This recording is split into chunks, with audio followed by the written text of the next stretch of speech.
E aí pessoal do direito, bem-vindo a mais um vídeo.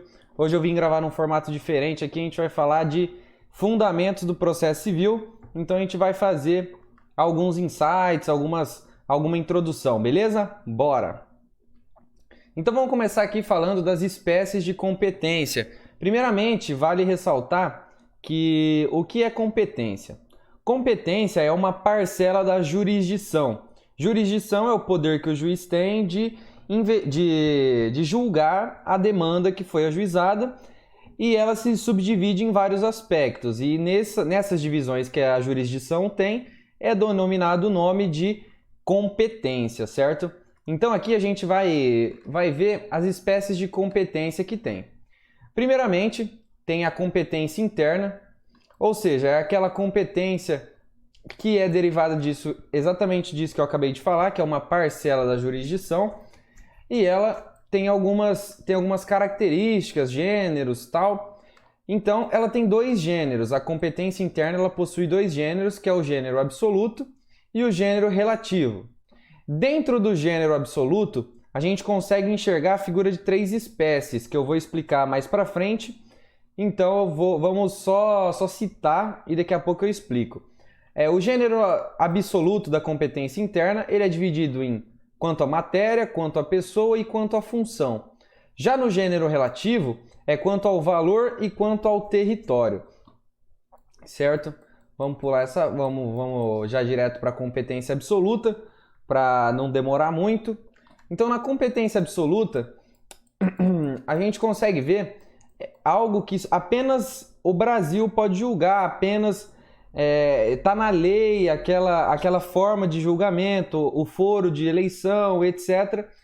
Então, na competência absoluta é que há algo na lei, há uma formalidade que explica cabalmente, que denomina onde vai ser julgado, como vai ser julgado. Então, sendo assim, você tem que seguir. Então, esse é a competência absoluta. Ela é fixada de maneira absoluta, não podendo ser discutida, trocada, modificada. Na competência absoluta, vale ressaltar que nela existem algumas características.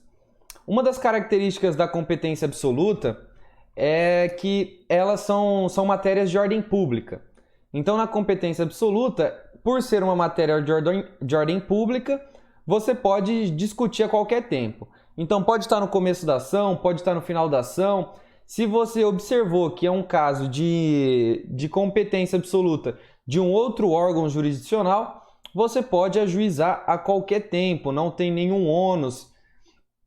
Ela não convalida em outra se você deixa de falar.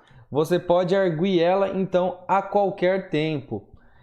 O juiz também pode arguir de ofício, porque isso é uma das funções do juiz, analisar a competência. Então, ele também pode fazer isso de ofício, certo? Funcional horizontal, acho que isso daqui não é tão pertinente. Vamos pular para a competência relativa. A competência relativa, vou mostrar para vocês aqui, ó. A competência relativa, ela fala assim, ó, competência cuja modificação pode ser realizada pela vontade das partes. A competência relativa, ela tem dois enfoques. Primeiramente, a competência relativa, ela pode ser por... como que chama? Como que chama aquele negócio de arbitragem lá, amor? Convenção de arbitragem. Então, a competência relativa ela pode ser ou por convenção de arbitragem ou por livre escolha das partes, quando a lei permitir. Então, são essas duas possibilidades. Lembrando que na competência relativa não é uma matéria de ordem pública, então a competência relativa ela não é uma matéria de ordem pública, e não sendo uma matéria de ordem pública, se você não arguir no prazo da contestação, que são 15 dias úteis, aí você precisa olhar lá no Código de Processo Civil qual que será o prazo, né? 15 dias úteis contados de quê? Da juntada da citação por carta, do edital. Então, assim, para saber quando começa a contar esses 15 dias úteis, você precisa olhar no CPC a contagem do prazo que corre. Mas não é pertinente aqui nessa nossa aula. Eu já trouxe em outras aulas, então se você der uma olhadinha, Eu já trouxe os prazos de contagem detalhadamente. É só você dar uma olhadinha. Eu vou deixar um sticker aqui, então vai aparecer para vocês o vídeo que eu fiz falando dos prazos.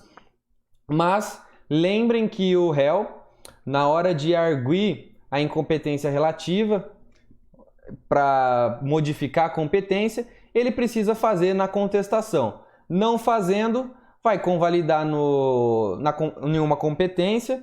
Ou seja, o juiz que recebeu aquela ação e você não arguiu a incompetência, seja por convenção de arbitragem ou seja porque a lei permite, ele vai passar a ter uma competência absoluta para julgar aquilo e se você arguir depois, não vai ter validade. Beleza, gente? Isso aqui foi rapidinho, só para falar essa diferença de competência absoluta e competência relativa. Nada demais, coisinha simples.